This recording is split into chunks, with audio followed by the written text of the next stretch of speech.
Fala aí, meus amigos, vocês estão bem? Eu espero que sim, eu tô bem também. Sejam bem-vindos a mais um vídeo aqui no canal. E hoje quero compartilhar algo com vocês de uma leitura que eu tô fazendo.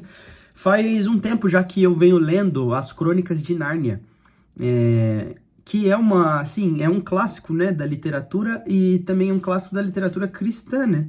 Porque Lewis foi também um grande teólogo, mas é muito conhecido mundo afora aí por a sua principal obra, acho que dá pra dizer, né, que é As Crônicas de Nárnia, que é uma ficção.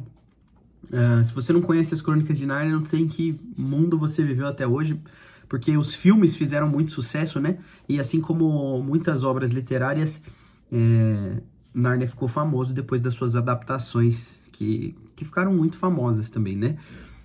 Eles fizeram, acho que, 3 filmes, o que é uma pena, porque, na verdade, nós temos, deixa eu ver, acho que são 7 livros, ou 8, eu acho que são 7. 7 livros que nós temos dentro da história como um todo de As Crônicas de Nárnia, e eu tô lendo pouco a pouco, porque, na verdade, assim, como vocês já podem ver por aqui, qualquer dia eu tento gravar mostrando a quantidade de livros que eu tenho aqui. Eu tenho bastante livros, eu gosto muito de livros, e eu tive um privilégio, né, de nascer num lar de pais que leem. Então, acabou que eu tenho muitos livros graças aos meus pais, que sempre compraram. Quando eu era pequeno, eles já compravam livros. E depois que eu cresci, eles continuam comprando, e aí eu faço uso disso. Eu também compro livros, mas eles compram mais ainda e acaba ficando aqui em casa e eu leio. E dessa vez também foi assim. Eu comprei recentemente a versão, como se fala, cara, um volume único, né, de As Crônicas de Nárnia, com todas as histórias, mas o meu irmão, que agora tá começando a ler também, foi presenteado, né, pelos meus pais com um box de luxo, como se diz, e são versões muito mais bonitas e separam os livros. Olha só, por exemplo, essa daqui é a que eu vou começar agora, porque eu terminei o 3º livro, tá bom? Então esse é o 4º livro, Príncipe Cáspio. Se eu não me engano, os 3 livros que tiveram adaptações foram O Leão, a Feiticeira e Guarda-Roupa, que na verdade é o 2º livro e não o 1º, por mais que nas adaptações ele foi tratado ali como o 1º filme, né? Ele é o 2º livro. E esse aqui foi o 2º livro que foi adaptado, mas na verdade é o 4º livro, né? Que é Príncipe Caspian, também teve. E aí eu não sei qual o 3º filme, eu acho que foi A Última Batalha, não sei, ou A Viagem do Peregrino da Alvorada.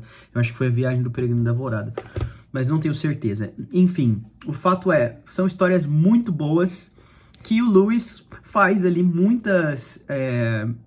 cria essas histórias também com muitas analogias do Evangelho, mas no meio você não tem, por mais que você consiga ler, você vai ver que Aslan ali é com certeza uma figura cristológica. Você vai conseguir ver muitos outros paralelos com a gente mesmo, com muitos personagens. E eu queria falar de um aqui específico nessa minha última leitura, que foi O Cavalo e Seu Menino, o 3º livro de As Crônicas de Nárnia. Porque, basicamente, né, eu não pretendo ficar dando spoilers da história para quem quer ler, e nem também ficar aqui fazendo um resumo ou qualquer coisa que seja. Não tô aqui para contar a história do livro em si, mas um episódio específico. A única coisa de contexto que você vai precisar ter para entender é que tem 4 personagens ali, né, sendo 2 humanos e 2 animais. São 2 cavalos e 2 humanos. E eles estão indo em direção a Nárnia. O objetivo deles é chegar até Nárnia, porque o cavalo principal ali, chamado de Bri no livro, ele já viveu em Nárnia, né, tem memórias, e ele quer que as pessoas vão pra lá, porque Nárnia é o melhor lugar do mundo, né? É o que ele tá dizendo. E eles estão caminhando até lá. Mas chega um momento que eles estão caminhando há tanto tempo e passaram por um deserto e estão tão cansados que Bri, esse cavalo narniano, que também foi um cavalo de guerra, um cavalo muito nobre, começa a dizer que tá cansado e que eles têm que parar. Mas o segundo cavalo, que na verdade é uma égua, ele começa a dizer que na verdade não, que se a gente tivesse em outra ocasião, a gente poderia andar mais, a gente poderia chegar mais longe. E nesse momento, o primeiro cavalo, o Bri, fica bravo, né, e fala para ela que quem sabe disso é ele, que já foi um cavalo de guerra e que já foi explorado, né, por outros homens em guerra e tendo que fazer isso. Então ele entende muito bem. E aí chega esse trecho, lê comigo esse trecho, olha só. E tá escrito assim, isso, na verdade, ouve, né? Não lê comigo, lê se tivesse escrito aí na tela, mas escuta só. Isso, ruim, que é a égua, né? Não respondeu, pois era como a maioria das éguas de puro sangue, muito apreensiva e gentil, que desanimava facilmente. Na realidade, tinha toda a razão. E se Bri, naquele momento, tivesse um Tarkaan no lombo para fazê-lo ir em frente, ele teria descoberto que ainda suportaria várias horas de um trajeto difícil. Aqui tem alguns nomes, né? Bri é esse primeiro cavalo que eu estou dizendo, esse cavalo narniano. E Tarkaan, na verdade, é uma outra raça que eles apresentam ali, né? Na verdade, um povoado, né? Do qual Bri fazia parte e que foi explorado muitas vezes por homens desse país. E aí o Lewis termina dizendo assim, mas um dos piores resultados de ser escravizado e obrigado a fazer as coisas é que quando não há mais ninguém que o obrigue, você descobre que quase perdeu o poder de obrigar a si mesmo. E, cara, quando eu li isso aqui, cara, achei muito interessante essa visão que o Lewis traz nesse momento, porque o que ele está dizendo aqui é que esse cavalo estava acostumado antes a ter alguém nas suas costas que batia e fazia ele caminhar o tanto que ele nem sabia que podia. E agora que ele era livre e caminhava por si só, ele se sentia muito confortável para poder diminuir os seus limites, né? E quando alguém o questiona sobre isso e diz, olha, eu acho que você consegue um pouco mais, eu acho que você pode ir mais, eu acho que você tem capacidade de fazer mais, e ele fica irritado e diz que ele é quem sabe o que ele pode fazer. E nesse momento o Lewis termina falando isso, né? Que um dos piores resultados de viver escravidão, de ser obrigado a fazer coisas que você não queria, é que quando não tem mais ninguém te obrigando, você descobre que quase perdeu o poder de obrigar a si mesmo. E isso, obviamente, me faz me lembrar da minha vida, da sua vida, né? Da nossa vida de escravidão. Para pensar, nós hoje somos, se você é um crente, né, em Jesus, você é um cidadão do reino de Deus, livre como nunca foi livre, né? Nós, segundo a palavra, nascemos em pecado, estamos totalmente imersos numa natureza que nos escraviza, nos faz sempre voltar aos mesmos erros, né? Nós, muitas vezes, somos escravos sem saber que somos escravos, porque nunca experimentamos nada diferente. E as pessoas tendem a basear a escravidão justamente pelo contrário. Muitas pessoas acham que ser escravo é não poder fazer alguma coisa, né? E por mais que isso esteja certo, né? Geralmente as pessoas estão pensando no lado oposto. Por exemplo, alguém que é escravo das suas paixões está sempre fadado a fazer tudo o que quer e nunca percebe que é escravo daquilo que quer. Já quando você conhece Jesus e aprende a abrir mão dos seus desejos, aprende a se libertar de si mesmo, por assim dizer, você começa a perceber que a verdadeira liberdade está em seguir alguém que é bom, em caminhar num caminho de alguém que verdadeiramente te ama e que te salvou de si mesmo. Enfim, a história do evangelho que você provavelmente já conhece. Você agora é livre em Cristo. O que antes era escravo das suas paixões, agora você é livre. Mas tem um outro lado que nós começamos a lutar na jornada cristã, né? Na jornada do peregrino, como o John Bunyan escreveu e disse, é que nós começamos a ficar tão livres de maneira falsa, né? Vamos dizer assim, que nós não nos sentimos mais impelidos a fazer nada. Porque, e usamos isso em nome da nossa liberdade. Mas será que isso é verdadeira liberdade? Será que verdadeira liberdade é realmente em nome da graça de Deus, sentarmos onde estamos e ficarmos até sermos movidos por qualquer outra coisa que seja alinhado com os nossos desejos e vontades? Isso não é exatamente onde a gente estava? Para pensar, quando nós éramos escravos dos nossos pecados, nós éramos escravos das nossas vontades. Aí agora que a nossa vontade se converteu, entre aspas, nós somos escravos de uma vontade convertida. Ou seja, nós vivemos uma vida que não é devota, muitas vezes, né? Nós não temos um tempo de oração com o Senhor, nós não lemos a Bíblia, não jejuamos.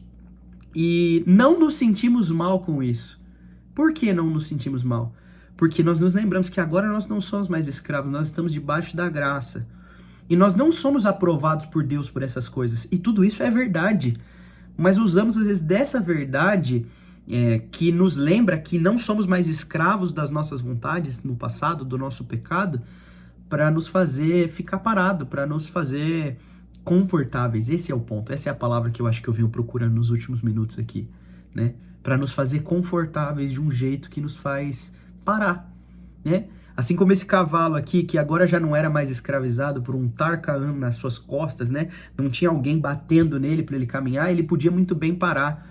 Mas isso foi justamente o que fez com que ele não fosse até os seus limites, não entregasse o máximo de si. Se você ler a história toda, você vai ver que esse cavalo tem uma redenção depois. Mas o ponto todo é que isso que o Lewis fala é verdade, né? Um dos pontos ruins da gente ser escravos, né? Além de ser escravo, é que quando a gente se torna livre, a gente descobre que perdeu a capacidade de obrigar a gente mesmo, né?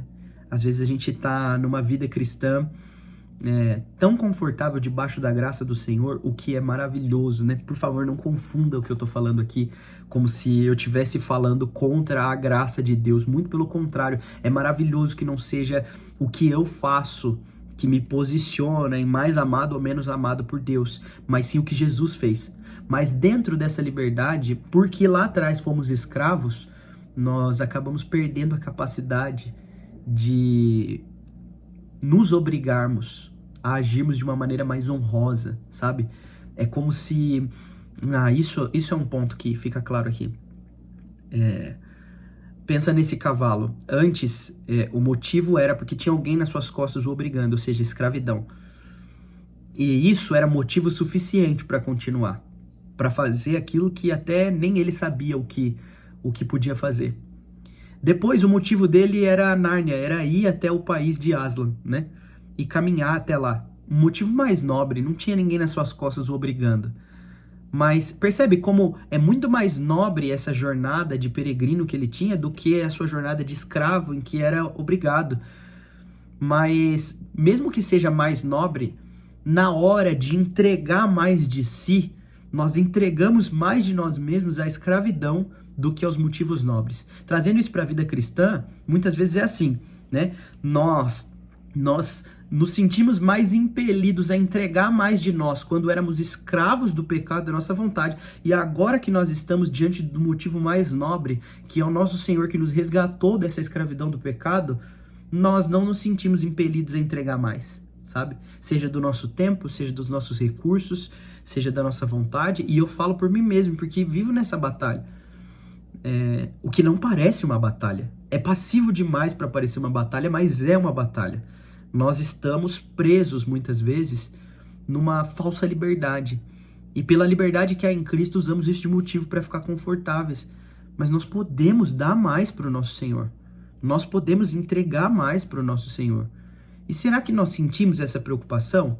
É claro que existem, no limite disso, pessoas que vão perder a mão por isso, vão chegar às vezes a ficar ansiosas, presas numa realidade onde elas acham que é o que elas fazem que gera alguma coisa. O nome disso é legalismo, né? E não é para aí que nós queremos ir. Nós queremos ir para um caminho mais nobre e honroso, né? De honrar o Senhor, de dar o que nós temos de melhor, de sim, em alguns momentos, nos obrigarmos a fazermos mais por amor a Deus. Não faz mais sentido isso? Eu vi um vídeo esses dias no Instagram de um cara que ele começa a falar assim: se fosse pro seu chefe, você fazia, né? Se o seu chefe viesse e falasse pra você que você tinha que fazer isso, você fazia. Agora, por você mesmo, você não vai pra academia. Por você mesmo, você não medita, não faz coisas que ele tava falando ali que eram boas, né, pra saúde, né? É um vídeo, o cara não é crente, obviamente, tá falando só de coisas boas pra si mesmo. Isso também faz sentido, né? Para pensar, quando nós estamos às vezes diante de uma doença, né, algo que pode nos trazer morte, o que nós fazemos? Aí a gente começa a fazer tudo que não fez a vida inteira, sabe? E é exatamente como esse cavalo aqui, quando tem um Tarkaan nas costas batendo, ele consegue correr o que nunca correu. Mas quando não tem, ele não se vê obrigado, impelido a fazer. E na vida cristã, como nós vemos dizendo aqui nesse vídeo, quando éramos escravos dos nossos pecados, a gente dava tudo o que tinha. E agora que estamos diante do nosso Senhor, nós somos tímidos, nós estamos ocupados e atarefados demais, nós não temos tanto tempo, né? Até mesmo com relação às nossas finanças, está tudo muito comprometido. Existem casos e casos, meus irmãos, né? Eu tô falando aqui de uma vida, vamos dizer assim, no modo mais geral e mediano e comum, tá bom? O ponto é que muitas vezes nós usamos da liberdade que temos em Cristo para parar e ficar confortável onde estamos. Será que isso não devia ser o oposto? Será que não devia ser esse motivo nobre, né? Será que não devia ser esse olhar para Nárnia que nos faz correr o que não corríamos quando éramos escravos? Né? Será que não é olhar para Cristo e o seu reino vindouro que devia nos fazer agir de maneira tão honrosa como nunca agimos? Bom, espero que esse vídeo te faça pensar de alguma forma nisso, que você possa avaliar a si mesmo, né? E pensar, será que você não tem usado da liberdade que tem em Cristo para se preocupar de pouco com o que tem entregado ao Senhor? Que isso te faça pensar para um motivo mais nobre. Bom, espero que você tenha gostado desse vídeo. Se você gostou, deixa o seu like, um comentário, se inscreve no canal se você não for inscrito. Tem muita gente que está assistindo os vídeos das recomendações. A Mari tá feliz que a Jamie acabou de chegar. E não tem se inscrito no canal. Então, se inscreve aí, ativa o sininho para você receber uma notificação quando eu postar um vídeo novo. E é isso, eu vejo você no próximo vídeo. Valeu, falou!